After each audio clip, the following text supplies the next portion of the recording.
let's take a look at how the draft plays out here for the second time. Envy this time in the blue, Cloud9 in the red. Envy banning Kalista and LeBlanc at the start, as Cloud9 has to go ahead and do those always red side bans, the Zac, the Caitlyn, keeping those off. Yeah, Galio is the other one that jumps up. Would they ban it away on Team Envy's side? You leave Syndra up. Jensen might want to... I feel like, okay, so the way I feel about Jensen is if a bad game happened and he couldn't affect it, next game, he'll try to play Orianna. It's like Orianna is that stable champion for him. And we'll see if that comes out here for Cloud9, because there's been times where they just pick it very early on, and they ban away the Syndra here, so Galio on the table, but I don't know if either team really wants that early. Well, Envy's deciding they're going to go ahead and grab that Thresh for Hakuo, knowing that he's capable of making plays with that champion. We saw him do it before. We saw him do it just last game, and they want to see him do it again. And they want to take away the Xayah and make sure they don't have that combo there, that they can just go for a Xayah plus a Thresh, which they had just used literally the last game. Very fast lock-ins from Cloud9, honestly, grabbing not only the Xayah, but the Rek'Sai for contracts in the jungle as well. We've seen Rek'Sai come into a lot of popularity recently since the buffs after her mini rework. Problem is, the win rate for this champion in NA/LCS is actually hilariously low. Yeah, it kind of gets destroyed by a whole bunch of things in the jungle, and now the tank build, I would say, is pretty mediocre in the late game. The damage build with Warrior into whatever you want to get next, sometimes Black Cleaver and stuff like that, that's the snowball build. That's the one where you put points in E and you're just ready to go. But looks like Cloud9, yeah, they are going to ban the Shen away in the second phase, like I had thought up against Seraph. Very, very smart. Cloud9 does go with the Lover's Lane, picking Rakan along with the Xayah, so they'll have the extra synergy between the two champions, as Team Envy grabs themselves Nidalee and Ashe. Lyra, one of the few players that we saw playing Nidalee when nobody else was touching it. Yeah, he played a Fervor Nidalee. He played a Nidalee with just Thunderlord, so he's gone back and forth. But really just an outstanding player who can play pretty much all those carry junglers and do a good job on them. But now he's back on that type of champion, and we'll see what he does, because now the game isn't get your lanes ahead, it's have a Lyra performance. And both sides still have solo laners to draft in the second part of the drafting phase. With Shen banned out by Cloud9, Envy responds by taking Ori off the table, recognizing kind of what you were talking about. This is a go-to staple champ for Jensen. It's also one that's completely autonomous in terms of the plays it can make. It doesn't need the team to set it up like the Corki would. You can just outplay people left and right on Orianna if you're good enough at the champion, and Jensen is. Not surprised to see that banned away. Cloud9 removes Lucian as well. Well, also on red side for Cloud9, if they take it in that first pick second phase or second round, they would be able to counter pick top lane up against Seraph, which is kind of what you want here. If you could get a neutral mid laner, then you'd be in a very good spot to counter Seraph and make sure that you have a good position. And they're going to go with exactly that, I believe. Yep, Talia's about the most neutral option left, considering the Orianna has been banned away, so Cloud9 will lock that one in for Jensen. And now Envy has to pick up both those solo lanes. Again, you know the Talia, you know what you're picking into, but the blind for Seraph means that they've got to be careful about not putting him in a situation that he might end up in too bad of a spot. Yeah, so for Niski, could be Cassiopeia, could be Corki himself, could be Galio. They could go for Jarvan Galio. But it's just going to be the Jarvan Cassio. All right, so like I said, Cassiopeia is kind of the one that I thought of first. And then the Jarvan here as just an engaged top laner. And I like this because it gives them a way to actually start fights. If you had something else in that top lane, then it becomes a little bit more difficult. And Galio makes sense to me. Yeah, it's gone this far through the draft, made it all the way to the 10th pick, but... Okay, going with the Gnar instead. Been very strong on patch 7.13. Been seeing a lot of play across all regions after the buffs. Not surprised to see it here. Yeah, I feel like I need to kind of transition my instant reaction to seeing Galio. He's actually much more frequently played in the mid lane now since the nerfs, especially since he lost like 3 armor at level 1. Actually makes a pretty big difference, and you can't triple stack Dorans, and you can't also just wave clear with the base damage of his Q now. So it's a very different champion. Pretty much played primarily in the mid lane. I feel like the statistics in terms of the distribution of how often he's played in different lanes is now like 80% mid. Very rarely that 20% played in the top lane. You know what I really like about the comparison between these two teams, Irene, is that both sides have so many ways to get into the action. You can start things off with a Jarvan combo, or an Ashe arrow, or a pick from Hakuo on the side of Envy, or if you're Cloud9, you can get that Rek'Sai knockup, or a seismic shove coming out from Talia, the big Rakan wombo combo from Smoothie, or even just the Gnar going in there with the Mega Gnar ulti. Both sides have so many ways to pull the trigger. This should be an action-packed game. Yeah, Team Envy have a really good pattern of trying to go in with Ashe arrow or Jarvan, and then trying to kite backwards with Cassiopeia. So Cloud9, they have to kind of be a little hesitant if they engage or disengage, but it's the same thing for Team Envy. If you engage onto this Xayah, then you're in a situation where she's stronger because she gets the kite back. You have to do it very quickly, but I would put the scaling advantage slightly in favor of Envy here because of the fact that they have that Cassiopeia. And especially because, remember, there's the bonus synergies between Xayah and Rakan. Rakan's off-screen initiation potential is there now. He's got that 1,000 range, or as you've told me before, actually 1,100 because he dashes to the other side of her, dash towards Xayah, and then immediately dashing into the fight with the charm into the grand entrance. Yeah, it's super fast, and Smoothie and Sneaky have been on the receiving end of it back in week 1 and week 2 from Afromu, and then Smoothie was very quick to try and pick up the Rakan himself. And it looks like adaptation as well, going for the Talisman, as opposed to we've seen kind of Spell Thieves, we've seen back and forth, but making sure that he can get the Talisman of Ascension, which will actually increase the range of his engage slightly, the speed at which he comes through. You know, I don't think I've ever actually seen in pro play, if a team drafts Xayah and Rakan together, they have never mismatched the skins. There's nobody that's ever like, I want to use the Xayah skin, but my support doesn't want to use the Rakan skin. As Apollo, taking some damage here. The level 1 does so much. Yeah, because you start with the W, making sure that they both get the enchant from it. One of the synergies of picking them both together. Yeah, the Deadly Plume is making sure that he's in a good spot.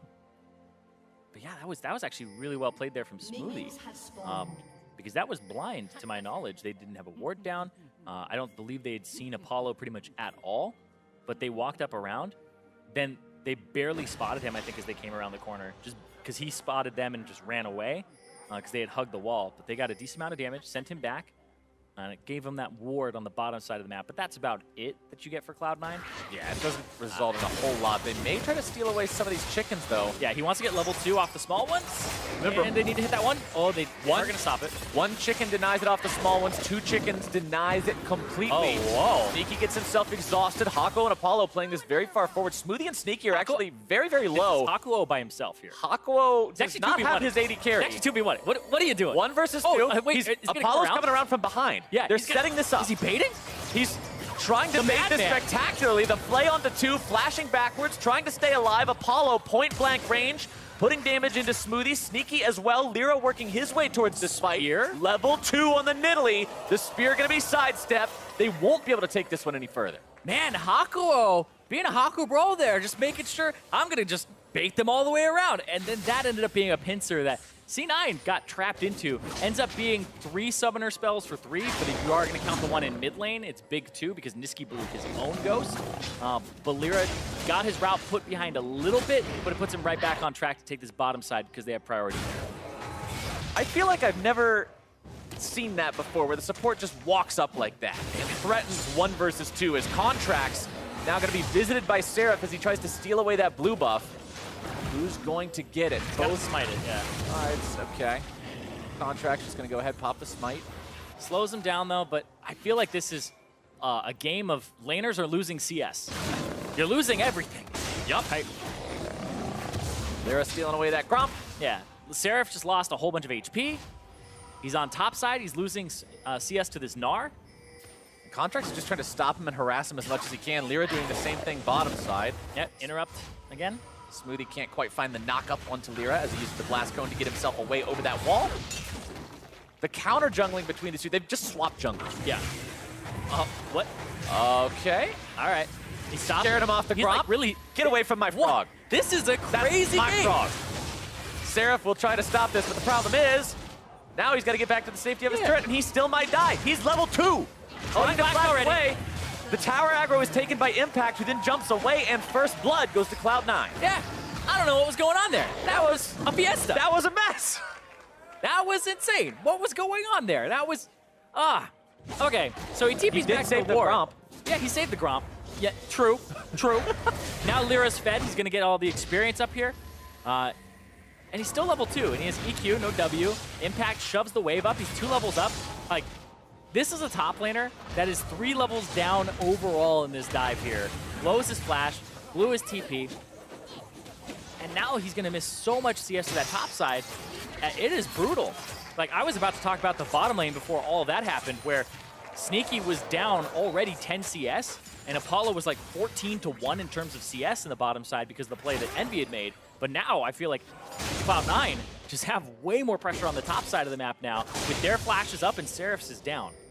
When I said I think this is going to be a fun game full of action, I didn't mean from the minute-and-a-half mark onward. I figured we would at least have a little bit of a slow build-up, but not today, not between these two teams. Lyra farming up very quickly on this Nidalee, something that, with Nidalee out of the meta for a while, a lot of people forgot how effective that is, but Impact is just not letting Seraph play the game anymore. He just, like, I don't know what... Okay, he flashed on him just because he's like, I don't need this spell. He's like, you know what? I'm going to use this just to prove a point. Yeah. That was actually a ridiculous flash, just blew an advantage there. And he was close to transforming, so maybe that's what he was going for. Maybe like he was trying to... W. Maybe he was trying... Wait, what button does he have it on? Okay, he has it on D. Maybe he was trying to do slash dance, but he didn't have the chat window Nobody open. actually types slash dance.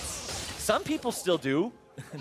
So you gotta hit your control, and your 3, and your 4. Maybe he has it actually hotkeyed to control D. And he forgot to press control. Awful hot. Yeah, it's terrible, but I mean, I'm just trying to play devil's advocate here. You want to know about a good hotkey, though? Ooh, what's that? So there's the target champions only button in our game. It's usually bound to tilde. It's mostly for making sure that you are only hitting champions, right? But Huni, who used to play for Immortals and Fnatic and now plays on SKT, he actually has it bound to spacebar. So when he turret dives, he just holds spacebar. So he never hits the turret when he's diving. So he only hits the enemy champion, and they can't juke him behind the turret. It's a big paradigm shift, because hitting, like, most people that have it bound to a button, it's just kind of out of the way. It's like, oh, I gotta hit, like, F or, like, hold R or something like that, or, like, T. But now, having it on spacebar, what people usually use for locked camera, interesting, but hold on. Jensen, level 6. Jensen riding the Weaver's wall on top of Seraph, and they take him down for the second time this game. Yeah, it looks like C9 are targeting Seraph only. Don't know if there's a button for that, but they're just going to go after this top lane. Here comes Niski and Lyra from the backside, though. Jensen low on mana. This is a bold 2-on-3. Cassio does have level 6, but you pretty much have to get a 3-man stun to win this one. Yes, I completely agree. But they do push them away from the turret, and it's exactly what they should do with their pressure. But top lane, it has just been rough city for Seraph. Down 2 levels, 2 deaths, 20 CS. Yeah, everything that could go wrong has gone wrong for Seraph in that top lane, and he's going to have a ways to go before he becomes useful again. Meanwhile, Impact on the Gnar. And my favorite thing about this is, in game 1, Seraph outplayed by being the level 2 Shen and flashing to the other side.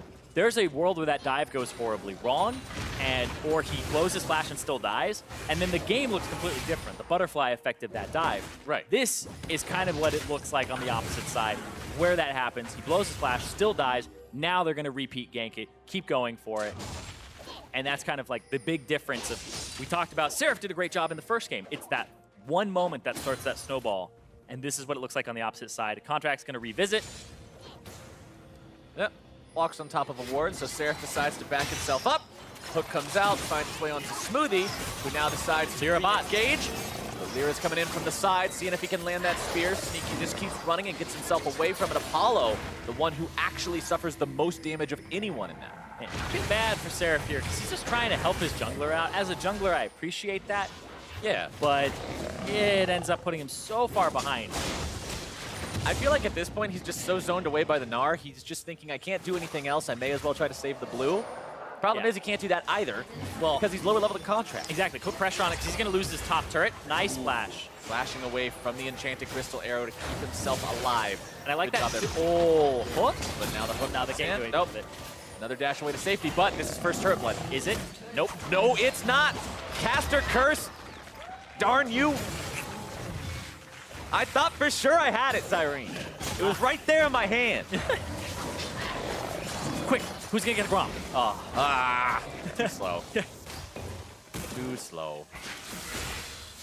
Oh, well. Niski in the mid lane, though, forced underneath the turret right now by the Taliyah. These two are just blow for blow in terms of farm as well. Very close matchup here. Yeah, which is a testament to Niski as well. Jensen has been roaming a bit on this Taliyah, so kind of goes without saying. Bottom lane, though, looks like Root, knockup. Oh, Lantern! Nope.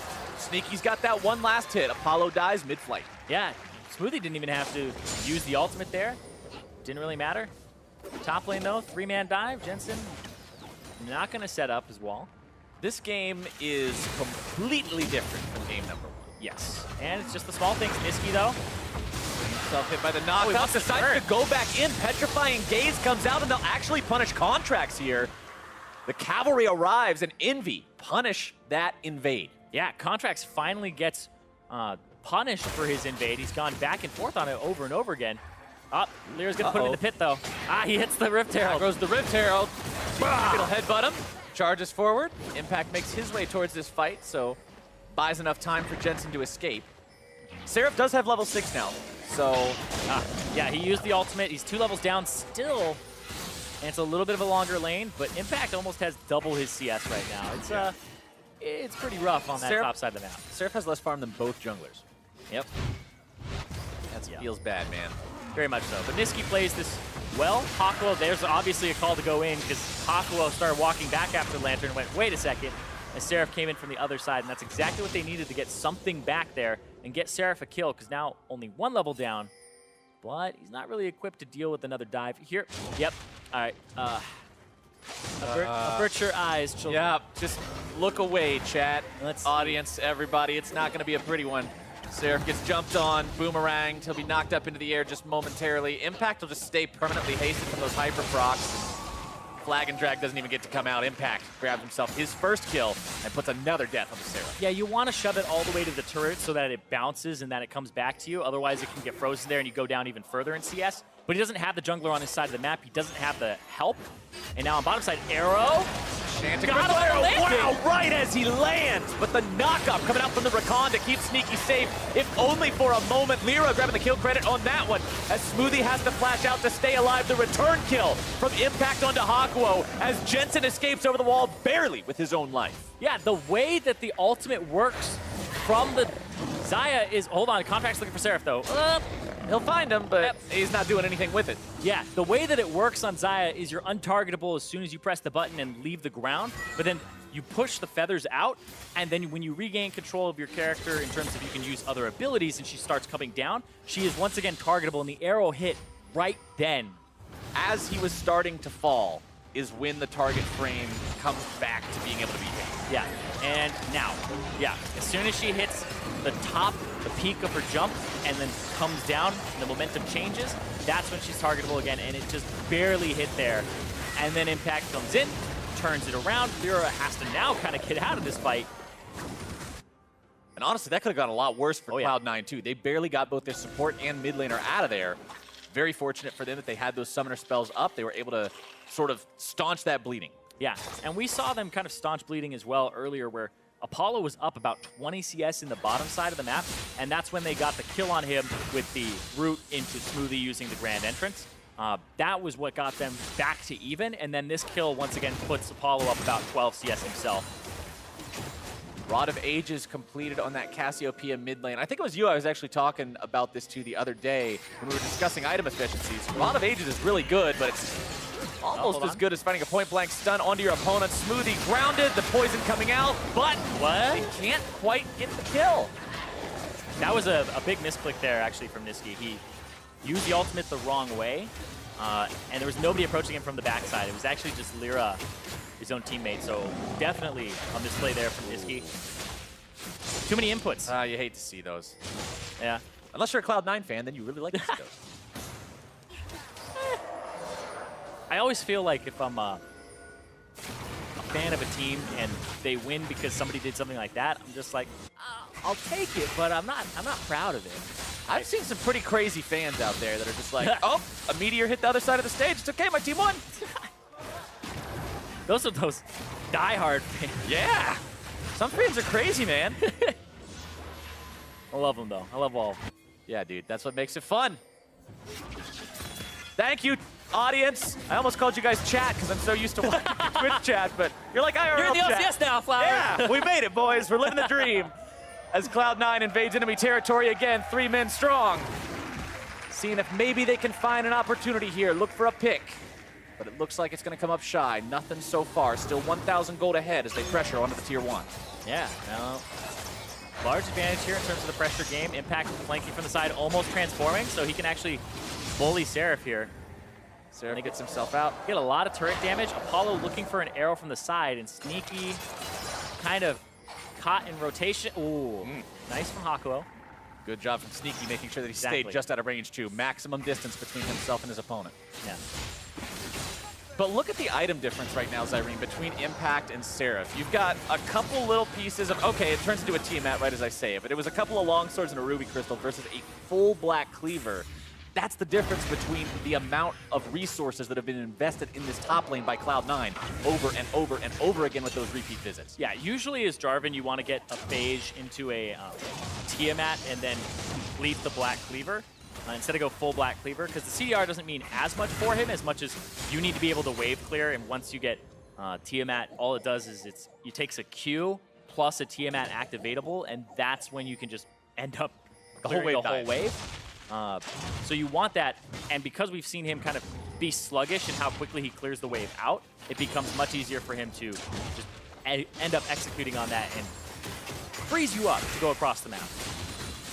Niski continuing to farm here mid lane. Got the ultimate backup available again. Flash will be up momentarily. Jensen can say the same thing. Smoothies is already back up thanks to Mastery and Ionian cooldown boots. Drake still alive. This is a comparison that I always like to keep my eye on. Cloud Drake? When you have the Cloud Drake first as opposed to either a Mountain or an Infernal. Infernals usually go before 10 minutes. Yeah. Mountains usually go sometime between 10 and 15. And Clouds goes sometime when Wolves aren't up. See, because teams would rather grab the Wolves. I like you, Flowers. You're on the same train as me, where I see a Cloud Drake, the effect is all right, but I'm not going to trade that thing for pressure anywhere. No, I don't think so. You know what I used to be willing to trade it for, though? Was back when you got 3 of them and it gave you the blue effect behind the blue character. effect. Yeah. Yeah, that's what made it better than Infernal Drake. The blue Dead Man's Plate effect. Yeah. I wish that they had kept that effect and just made it grow with every Cloud Drake you have. That would make it worth getting. Yeah, first time I saw that, I was like, what is this goo? Hook out on the Smoothie. Hakuo always looking for those chances, but he's going to find himself caught out now as Cloud9 makes the collapse. Damage coming through. Box thrown out defensively. Into the back line goes Contracts, but exhausted. He may now be the one who's punished too far into the fight. The damage continuing to come through as Niski's off to the side, going to be keeping himself alive. A nice miasma to hold down Cloud9. The Cataclysm will be jumped away from as Cloud9 loses 1 off of that engage. And this is a 1 for 0, but they have healthier members already in the mid lane now, and they're going to get that turret. So 1 for turret, still a favorable trade for Cloud9. They've got Mega Gnar available with a flash. They could still want to fight. Yeah, and Lyra's in like the weirdest position, taking the Gromp. This puts him in a flank area where if somebody is just kind of not watching their feet or the area, he hasn't been spotted in a good while here. Yeah.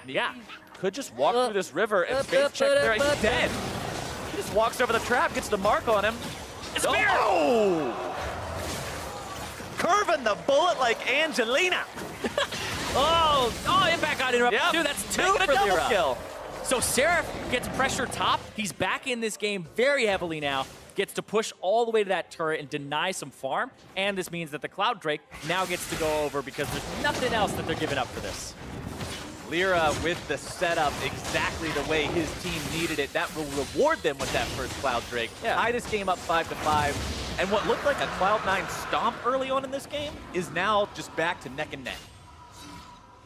And that's one of the things where, like, when we talk about, people's pathing is so good in the jungle, right? It's not always about, they clear efficiently or they're really good about their economy of moving throughout the jungle. It's what are they doing that is unexpected, where people will avoid wards. Lyra kept his uptime in the jungle by going to the right side of the jungle and making sure that he clears out the Gromp. And then what's the probability that Lyra is on our side of the map in the bottom side? That's just insane that he would be there. And Sneaky, he steps on the trap, gets just completely outplayed here. Oh! It whips her. All right, so... I told you it was curved. But the way that remember I was telling you about this in you brought it up earlier as well, the great spear there again from Lyra, is that the E, the battle dance from Rakan, puts you on the other side of the person. So it makes it easier to engage, so that if you're going to somebody who's on the front line, you get to go on the other side of them so you can increase your range, or disengage, so if you're trying to get out, you go on the other side of the guy and they become your shield as you're retreating. And that's exactly what happened, is the Rakan went to the other side of the Xayah there, so Sneaky had the hitbox that was closer to the spear. So the battle dance is fantastic if you're trying to run away or if you're trying to engage. It's not bad for blocking. Yeah. But now, Sneaky and Contracts have got themselves the opportunity to put some real damage into this Tier 2 bottom side. It might just be their 4th turret of the game. Yeah, but what happened here is Envy did it again. They're trading Tier 2 bot for Rift Herald, which now Lyra has, and that top turret and Apollo getting solo experience. And now, they have to back. They have to protect this because Cloud9 have called the bluff. Last time they said, oh, you didn't actually have enough to defend a complete push. Cloud9 has all 5 bottom. Cataclysm comes out, used to hold down Contracts, if only for a moment. They will get the kill on him, and now the counterattack from Envy. They've got to find something for losing that for a wall. 3. He is. Wall comes out. There comes the initiation from Smoothie trying to grab the combo. The kill comes out already onto Hakuo. Seraph still blocked off on the other side of the wall. Nisqy and Lyra alive. 4 versus 4. Contracts and Hakuo both out of the picture. Apollo topside cannot participate in this fight. Arrow had already been fired off. And they want to interrupt some of those backs, but don't think they'll be able to get Sneaky and Smoothie here as they'll back in tandem. And now they'll push up mid-wave and try to get this turret as well as damage on this top one and have an answer. Great call there from Cloud9 to push for that Tier 3, knowing they could get it, knowing what Envy's game plan was from game number 1. Yeah, but this ends up going to be that Tier 1 turret going to drop here and damage on that Tier 2 top. So let's see how far they try to push this one. Watching those tower chunks is so satisfying. Yeah. One of these days, I'll learn and take the time to figure out exactly how much damage the Rift Herald does to these turrets, because it's based off of her HP. It's like, when she's full HP, it's like 45%. Yeah, exactly right, but there's an exact number There's of a some percentage. sort of exact percent that we don't know. But the question is, does the Rift Herald HP change based on game time? So, I don't know. Yeah, there's a lot of think emojis in this one. Yeah, gotta look that up. Either way, Educate myself. Anyway, Envy's still in a very close game. Despite the fact that they lost their bottom lane Tier 3, the gold is 300 gold apart. Yeah. 500 now. Exactly. Meanwhile, though, top lane, we do have Sneaky pushing that in, trying to match what Apollo's been doing. And I like the adaptation because this is not how Cloud9 normally do things, because usually it's Jensen in the side lane getting all that extra farm, right? It's one of the reasons that we see him have such incredible farm numbers later, is that he gets most of the farm when the team is grouped. But they're trying to make it so that that doesn't happen again, where Apollo is 2 levels up over Sneaky, and you're having these team fights with the disadvantage. But look at this Aqua into an arrow. Hook into the arrow, but he already had the tunnel buffered. Contracts with the escape. Yep, does have to blow the flash, though, after the Cataclysm, so a repeat catch would be beneficial.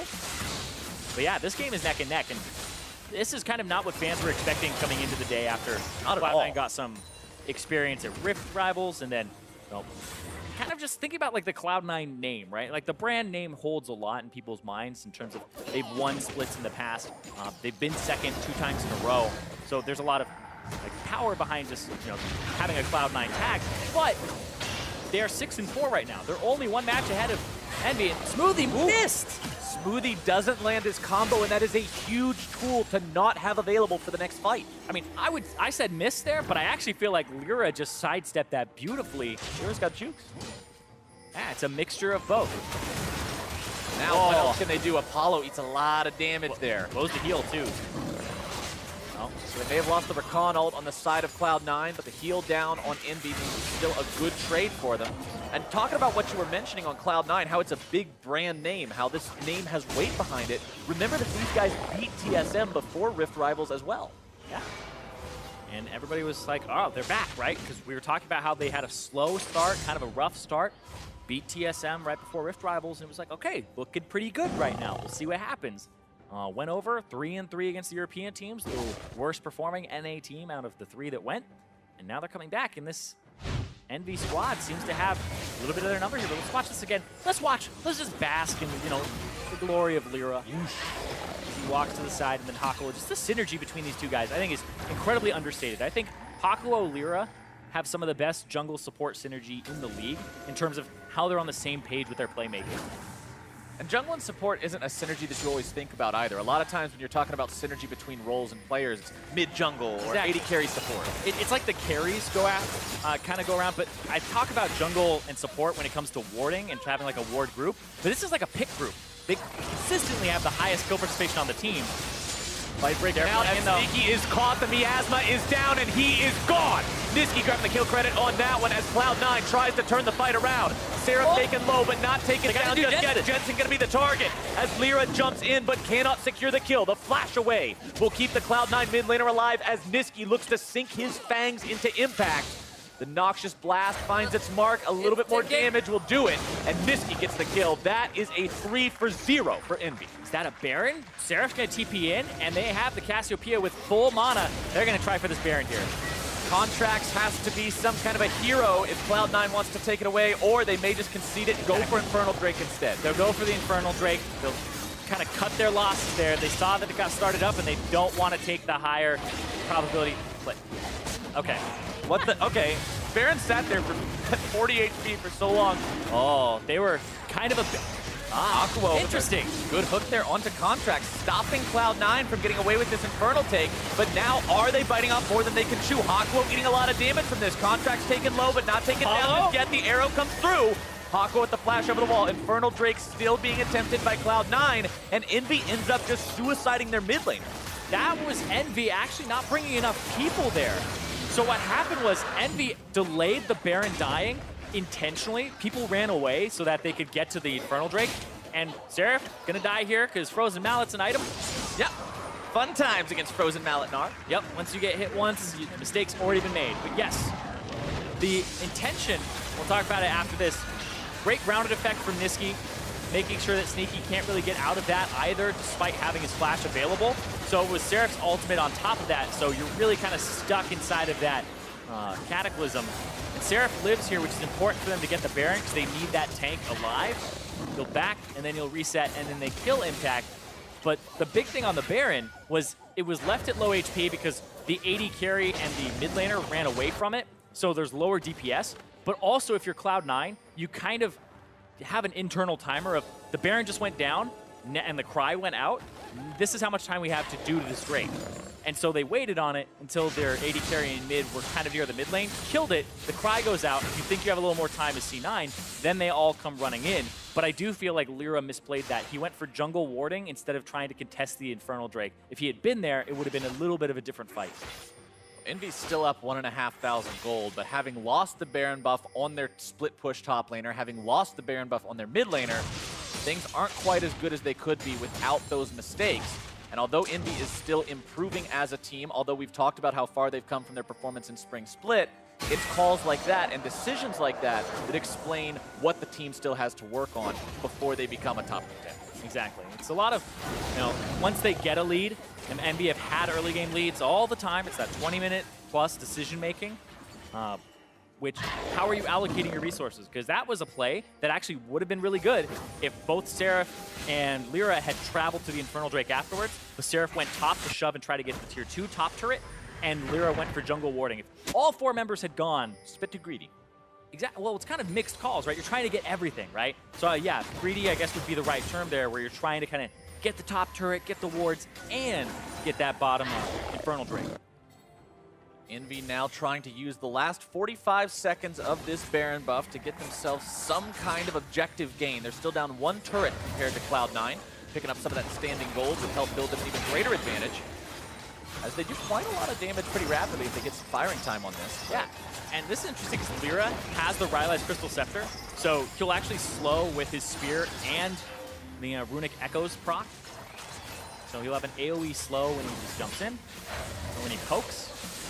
Nisqy fortunate enough to steal that blue buff away as well, keeping that off of Jensen and giving himself more mana regeneration to spam to his heart's content. Aqua clears out some of the wards. This is such a dangerous turret to normally try to defend, just because of how easy it can be to get flanked and being stuck in this narrow corridor. They're going in. Now they're starting off. The wall comes through. Smoothie goes in. The stuns come out. The arrow is returned onto the Gnar, as the stuns are there long enough to knock him down and take him out. Contracts in retreat. Smoothie too. Sneaky has to fall back below half HP, and Envy continues the assault. Yeah.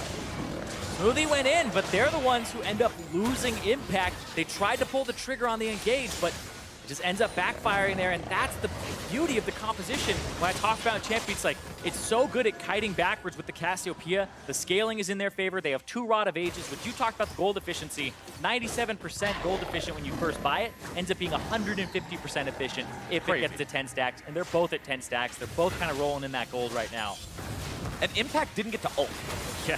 Despite the fact that you saw Mega Gnar on the front lines next to a wall, he didn't get to ult. That's how hard he was CC chained. It just looks like one of those situations where C9 will win a fight here by having a really swift engage, but do they have enough damage to kill this Cassiopeia that now has a Rod of Ages that's fully stacked, as well as a Seraph's Embrace? And you'll see here, just almost, you're waiting for that Gnar ulti. You're waiting for it. Impact, where's the Gnar ulti? It's knocked up, gets stunned by the Cassiopeia ulti afterwards. Never got the chance, like you said. Could have been able to lock up Apollo, and then there may have been some follow-up from the team. And the Miasma zoning tool was just fantastic from Niski there as well, blocking off the entirety of the lane to the right of the turret. Made it very hard for Cloud9 to position in that fight. 3,000 gold on the Baron power play for Team Envy. Would have been a little bit higher if not for the mistakes immediately after it, but still a solid haul to take away from that. Infernal Drake spawning in a bit over a minute. Baron spawning in just under 2. Means there's going to be quite a couple, well, not quite a couple, but a couple neutral objectives to contest here for both these teams soon. Do you actually take the fight for Infernal Drake, though, if you're Cloud9? Is that worth fighting for? Do you feel like you can take that fight? If you're Cloud9, I'm trying to think of the situation that they're in right now. I feel like you have to be opportunistic and find if Envy make a mistake, because otherwise you're kind of looking for some type of recon engage. I don't think you take a flat... I feel like if you take a flat-out 5v5 right now, there's a high chance, I would say like 70% chance that you lose it based on Envy's advantage, who has the advantage, and the fact that they have a lot of kite back and protection. So if Cloud9 really want a chance at something, I feel like they have to get to the objective first, avoid Ash Arrow, and then have the enemy team try to engage on them. But that still hasn't been working out for them either. If C9 are the ones who are being the aggressors, then it's just better for Envy. That was close. Avoiding the Ash Arrow, completed. Step 1. Put a check in that box for Cloud9, but now they've still got the rest of Envy's arsenal to deal with. Yeah. Spears are going to continue flying as long as they hang around within arm's reach. Yep, and Impact transforms, so he's going to have to wait for his next Gnar bar rotation. They try to stack it up here on this wave as soon as his cooldown for being exhausted is up. Want to point out that Void Staff was completed for Niski about a minute ago as well, so the Cassiopeia damage going to be that much higher than it was in the previous fights the next time these two teams clash. Infernal picked up for Envy, ties up that Infernal count between the two sides. Yeah. The last Elemental Drake we see. Next one's Elder. All right, so right now, Cloud9 are in a bad position. They have the way onto the Drake, or sorry, onto the Baron, but both their side waves are actually getting shoved in, so they have to kind of fight for mid priority here and then try to go for something. But baiting this area against an Ashe doesn't really work out because of Hawkshot. You have to go get your waves on that top side and potentially that bottom side too. Cloud9 falling back through their own jungle through a path of control wards, making sure they're safe as they retreat up and clear away those side waves. They'll yield Baron control for now over to Team Envy. And Envy's really close to having a Gargoyle Stoneplate up on Seraph as well. And once you have that, that's what you were talking about last game. Nice jump away from Impact to avoid the arrow. But that Stoneplate and 2 health items is what you were talking about last game that takes those bruisers and turns them into heavy-duty tanks in the team fight. Yeah, your bruisers become your tanks. Ash Arrow, 56-second cooldown for Apollo now that he has the Essence Reaver. He has the 30% cooldown reduction, as well as level 16. So, still up a whole level over Sneaky. For now, I feel like they could start doing this Baron very shortly with the Cassiopeia. Especially with how strong Niski is. 2, 1, and 5 on that Cassiopeia. 4 items completed. None of which are boots because Cassio can't buy those. So 4 big ticket items. What? No boots? No boots, Cass. Yeah, well. What's this guy doing? Anyway, looking for another big ticket item for Lyra though. It looks like it's going to be the Death Cap next. So he is just looking to... I talked about, you know, how he played Gragas last game, and it was, oh, get everybody else fed. It's like, now Lyra gets fed. Yeah, make sure that he's fed. And he's highest level on his team. He's highest level in the game. He did his time on tank duty. Now it's time for Lyra to be Lyra. That's how it carry pants. I like that. I like that. You know, show that you can play diverse style. I mean, there's a reason this guy was considered the #1 jungler in North America because he was kind of carrying Envy through the mud a whole bunch. Last split to even get them 3 wins, but their early game was just so good. Happen again in this game. Oh, arrow out. There it goes. The wombo combo, the damage, and Sneaky's gone before he can react at all. Don't worry, though, because Contracts will be keeping him company on the spawn platform. Black and white's the view for these guys for the next 45 seconds as Envy heads towards Baron. Yeah, Impact's going to try to go and revisit that bottom lane. Remember, they took that tier 3 a long time ago, so they're going to go for that and try to trade something back. But this just gets obliterated, and they'll have the Baron-powered recalls. I don't feel like he's going to get that. Yeah, Impact's working on it, but no, that's not happening at all. They're going to call him back. Yeah, so when I was talking about how Envy are really good at the fact that they can disengage and like kite backwards with the Cassiopeia, it's actually something that I've even overlooked in this composition, and they've done it a few times. With their engage is so hard to avoid, even for somebody like Sneaky. Sure, the arrow hits and he had 2 ways to dodge it, but if something lands, doesn't matter if it's Jensen, doesn't matter if it's Sneaky, you're going to get hit by the CC. Seraph will go in with his Cataclysm, and then they're combining it with making a combo with the Cassiopeia Miasma, where you can't flash out of it, you can't mobility out of it, you're stuck in the Cataclysm, and you're going to get completely decimated by all of the skill shots and the damage going into you. It's like an evil cauldron. It's just this big pot with all this purple goop. It's the Miasma you can't get away from it. Yeah. Yeah, even Contracts get stuck in there too, right? Grounded, stunned, now Smoothie's in there like, let me out, just get him out. Nope. Finally gets out, but Contract's grounded that entire time, and you're looking, he's like checking all the edges, like, where can I use there any way out of this? And the problem is there's not. Now Cloud9 has to find their way out of an even more dire situation. 6,000 gold down, another Baroned up Envy, pressuring towards the turret. I got it, it's the Catacauldron. The Catacauldron, all right, Yeah. I dig it. I dig it, that's what we'll call it from now on.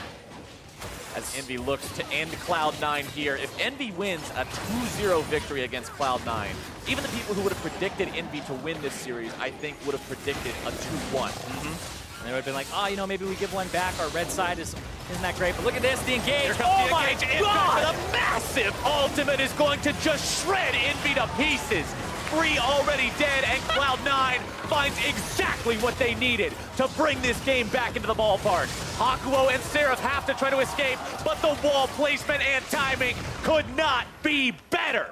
Jensen cuts him off, and 1 man is left standing. Flowers, what have you done? The caster curse again. As soon as you say 2-1, baby, that might be exactly what happens here. C9 are going to keep pushing. There's 30 seconds on Apollo. 30 seconds on everyone on the side of Envy. The tier 2 will be taken down by Cloud9. Seraph just removing those minions, doing whatever he can to stop this game from ending, and it looks like it's just going to be inhib for C9. But this is going to work.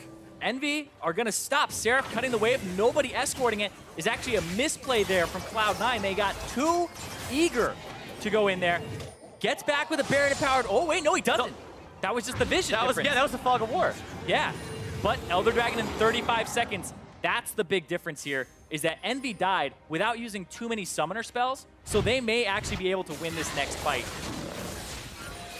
See this again, because Impact, that was a great charm setup. You saw right there the QSS happen from Apollo to try and get out, but the Recon ultimate plus W combo is 2-part CC. It's a charm followed by a knock-up, so you get charmed, he QSS's it, you have to flash immediately, or you get knocked up, and that's exactly what happened, is he ate the CC afterwards, because they brilliantly chained it. Great communication there from C9. Yeah, Cloud9's execution on that could not have been better, and it made this game possible again as Contract gets caught out right as the Elder Drake fight is going to be happening, but C9 decides to go for it anyway. Smoothie going to be taken low, but Sneaky's down first. Smoothie joins him, and 3 dead for Cloud9. Means Envy may look for the win here, especially if they can take Jensen out. Gargoyle Stone Plate for Seraph to keep him alive and allow him to tank this. Oh, but that's the hook they needed. Jensen goes down, the shutdown for Apollo, and Envy will make their victory march towards the base. Yeah, they're going to try to go for the game here. I don't think Impact can do what Seraph did and cut the wave. They're going to go for it. They're going to push. They have so many members up here. Hakuo stoning Impact away from this ever-valuable minion line. As long as they keep at least one of them alive to keep the backdoor protection off, Envy can keep this push going. 10 seconds on Contracts, 10 on Smoothie, 15 for Sneaky. That's the first damage threat that's going to be up. Nexus turret number 1 is gone. Nexus turret number 2 can say the same. And against all expectations, Envy will 2-0 Cloud9. And EnVy now move to a tie for 4th place. And over the halfway point of the split, they're in top 5 still. What a showing from a team that placed 10th in spring. They changed their mid laner up. Improvement has been shown from everyone on the team over the course of this split, and now they have improved to being tied with the opponents they just defeated in Cloud9. I gotta say, one of the most value pickups that I have seen in the NALCS. There's people saying like, Bjergsen, Jensen. I think for EnVy, Lyra as a pickup has been phenomenal. This guy could pretty much play on any team, and you would be like, that's a really good jungler. He's on this team that was 10th. He was kind of that diamond in the rough, but everybody has stepped up around him, and now you can really see what this guy is made of. And that's an interesting point, because at the end of last split, especially after Lyra was voted #1 jungler for NALCS, a lot of people were saying, I wonder if Lyra's going to join a different team. What's going to happen with Lyra? Why doesn't this guy have a team that can play around him? And it's not that Lyra joined a different team. Lyra stayed on the same team, and they all stepped up, and they've started working as a unit, and they know how to play past the 20-minute mark. They were the ones that were behind, and they came back into this game. And you were saying different team. It feels like a different team. You have a different mid laner. Apollo is playing out of his mind. And Hakuo, I feel like, is finally getting the recognition that he deserves, because he has been very good for a very long time. And Seraph has also stepped up as well. It seems like he's being more of a team player. We used to think of him as the Jace, the Kennen, the guy who would play for himself in lane.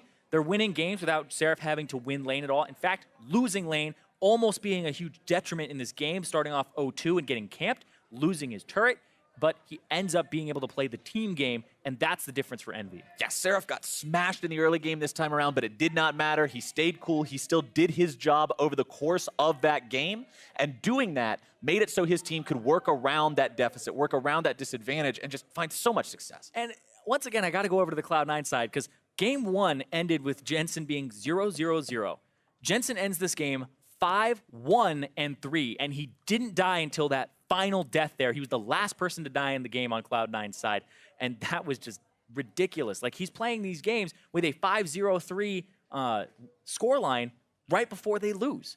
And the most damage in the game. Don't forget that. Of course, it helps being on a champion like Talia, one of those long-range type of mages. There's also late game Cassiopeia and stuff like that. So right. It's not like it's a freebie. It's not like you're going up against a team of 5 Skarners that aren't going to be able to do any damage to you. Always. Yeah, I have to make my references. Come on now. But he still did an incredible amount of damage. He still did everything he could to carry the team.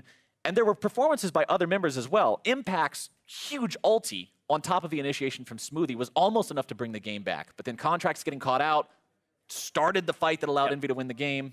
Well, let's talk about the pick potential as well, because Hakuo Apollo, we talked about how good they've been playing. Apollo's arrows constantly hitting Sneaky, who had 2 ways to dodge them multiple times, hitting Smoothie. And then we also had Hakuo fishing for those hooks and doing such a great job. This bottom lane is definitely slept on. They just took down C9's bottom lane in both games, and I think that that is huge for this team, because we used to be like, oh, Apollo's kind of consistent. He's not going to be the guy who carries the game, but he's stepped up as a gigantic carry this split.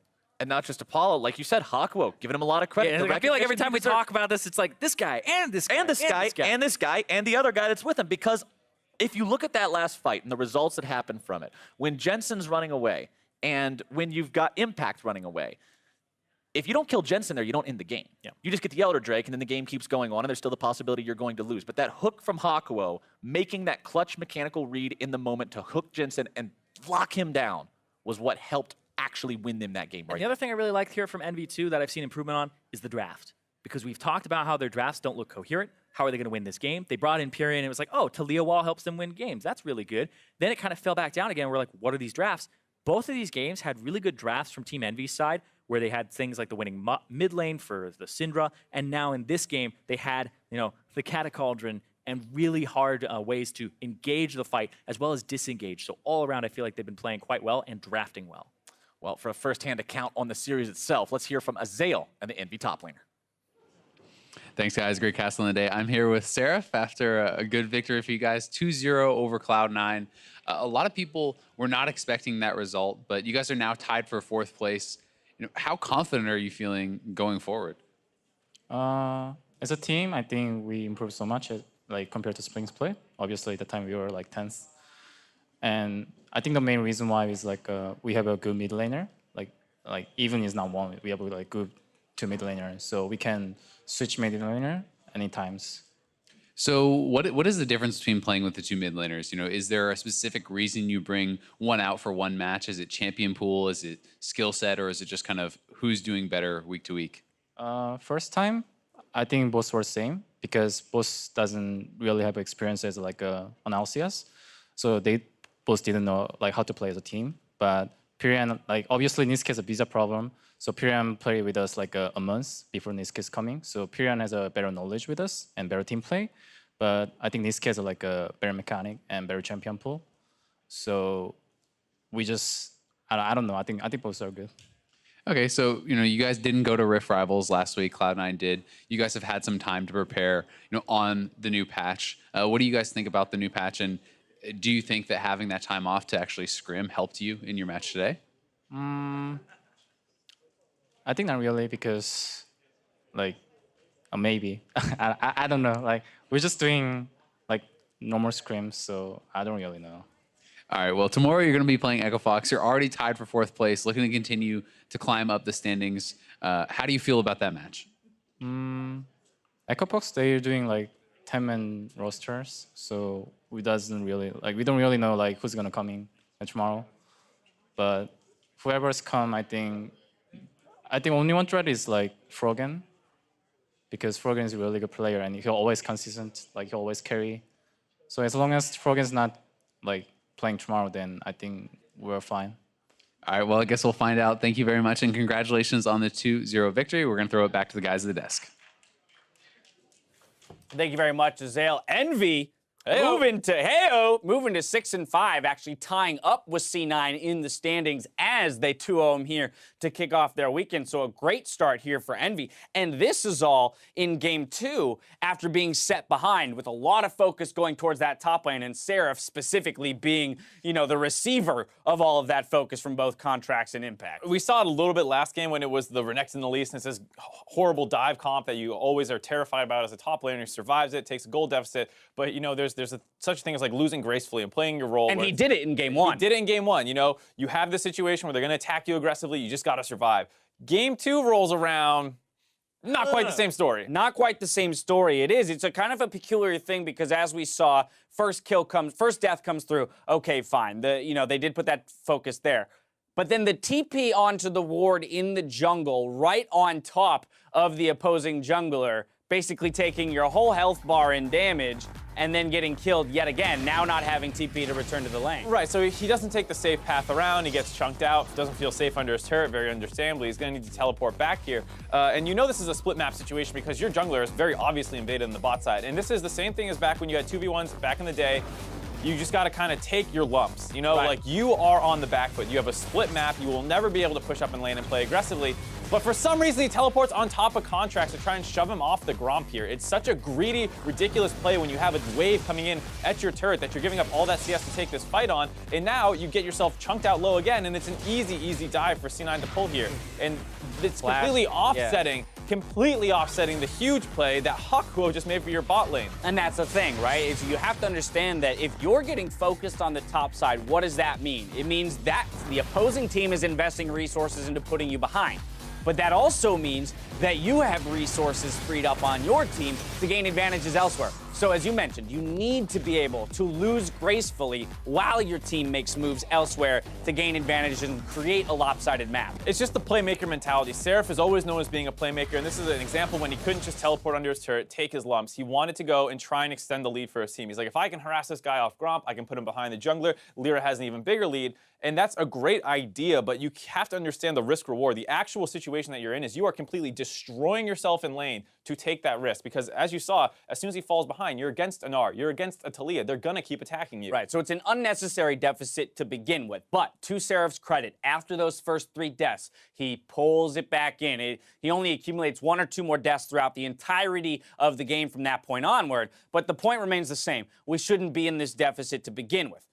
All right, but we are. And now I want to discuss how Envy finds their way back. And it's all, again, to do with picks. And a lot of them coming from that support position. with the introductions of Threshes, Rakans, and all these playmaking supports, we're seeing people like Hakuho really become stars on this team for being able to create fights and end up pulling the game back. I mean, yeah, the saving grace in this is that while all this stuff was going wrong on the top side, about the same effect was happening down the bot side, where they consistently made plays in the jungle on the blue buff and things like that, forcing them off that bot lane turret early on. And so you end up, you even saw that it was very close to actually getting first turret. It was barely taken for C9 first, and it was the kind of situation where if Hakuho, Apollo, and Lyra were not all comboing together so well, this game would have fallen horribly out of control. 25 minutes in, Envy picks up a 3 for 0 plus a Baron. We're going to take a look at this one. Again, full 5v5 team fight. Hook misses for Hakuho, but the engagement here from Seraph is what they needed. And yeah, to be fair, like you said, Seraph played this game out fairly well after the kind of catastrophe in the early game. He set up this initial pickoff onto Sneaky. Sneaky did not have a good game at all, died really early on in a number of team fights. And what ends up happening after this one is they get this cleanup kill onto Impact. You've dropped 3 of them, and they're going to go for a Baron. Yeah. But some of their team play issues still crop up. This was something that was a big problem for Envy last split, was their decision-making late game. They get the Baron, they send 2 or 3 down to contest the Elder while Seraph goes top and Lyra recalls, and they end up losing giving 2 more members. Yeah, they give up a couple Baron buffs, they give up the Infernal Dragon, when just a single set call would have been the right thing to do. And when we talk about this with other teams, it's not specific to Envy. The likes of Team Liquid struggles with this. Echo Fox will struggle with this at times. It's great, you've learned how to secure the objective, but you have to know the next step, which is how do you play with the objective. Having the Baron buff does not win you the game. Nope. Knowing how to play with the Baron buff wins you the game. And walking into the enemy team 3 against 3 near a Drake is not the way you do it. There's no point in taking that fight. You either concede the Infernal, back together, and move out as 5, or you move as 5 down to the Infernal and you contest it. But it can't be anything in between. It's got to be one of the 2. Yeah, and it's the kind of thing, too, where if you lose the Infernal Dragon, it's not the end of the world. That's a trade, right? So if you just give that up, or you send everyone down there to force them off, do one of the 2. And just, like you said, the same thing with Seraph when he's kind of giving up that thing on the top side. You know, you're going to be on the back foot. Give him the Infernal Dragon if you need to. Get a reset off, and then go use your Baron advantage. Right, exactly. And here's the thing. And we're bringing all this up, and we're being critical because Envy is making a lot of intelligent moves. But for every intelligent move they make one intelligent one, which is just making the game harder for them. And it relies on things like this. 38 minutes into the game, you need a hook from Hakuho to kill the jungler and start off a fight. If we're not getting these picks, how would Envy have closed this game out? I don't know. The game would have extended. I mean, that's the scary thing, is this is right after they got destroyed in the mid lane by a great engage out of Smoothie and Impact, and they lost their bottom inhibitor. So if they don't instantly get a nice situation like this where they get to pick off Contract for free, who's way too ahead of the rest of his team, you potentially lose this game. But fortunately enough for them, they are able to capitalize. Another great hook about to come up here onto Jensen, as was mentioned from the casters. If Jensen is still alive, they can probably stave off the ending of the game. But when they take that wave clear out, easy push here as 5 down to close it all out. Yep, and great game out of Hakuho overall. Even that level 1 that we didn't show quite in the replay, when he chased out both members on the side of C9, got them really low, and set up Lyra to get that counter invade in the bot side. It was just a really impressive game out of Hakuho, who's been really stepping up this split to be one of the top 3 supports in the league, I'd say. Absolutely agree with that statement there. He will pick up player of the game, while Apollo receives an honorable mention. Again, doing a lot of work on the bot side of the map. The 2 of them together, working in tandem, have been phenomenal throughout this split. And then Hakuho, as an individual, has really, become a fantastic playmaker. While we discuss the conclusion of Envy versus C9, I've got to welcome those viewers from NALCS 2, where FlyQuest just 2-0'd Team Liquid to close out their day, moving to 4-8 as a total. We're going to quickly put final thoughts onto this Envy series. C9, Dropped to 6-5. what's happening? I mean, I think you could say the Rift Rivals performance, you look at the fact that TSM Smash looked amazing, P1 Smash looked amazing, C9 struggled, and they had some good games and some bad games. And once again, you come back here, and it's the same story, where if Jensen's not destroying the enemy team, they have a really, really hard time winning games. And Niski, we always talk about how he's probably the better individual player. You heard Seraph say it in the interview as well. He stepped up, he held Jensen in lane, went 1v1 pretty well, while the bot lane made a lot better plays early on. And Seraph, despite some falling behind in both games early on, did provide a great front line later in the game. Right, C9 still not settled on a top laner. Doesn't look like they will anytime soon. But either way, Envy comes away with a sweet 2-0 to push themselves to 6-5, tied with many others on the top half of the standing. Now, let's talk about FlyQuest and their 2-0 over Team Liquid. I like that. Yeah, graphic smooth change. Boom. The big thing here for me is once again with Team Liquid, this is an emerging trend. I feel like they concede the game too often and too early when things aren't going their way.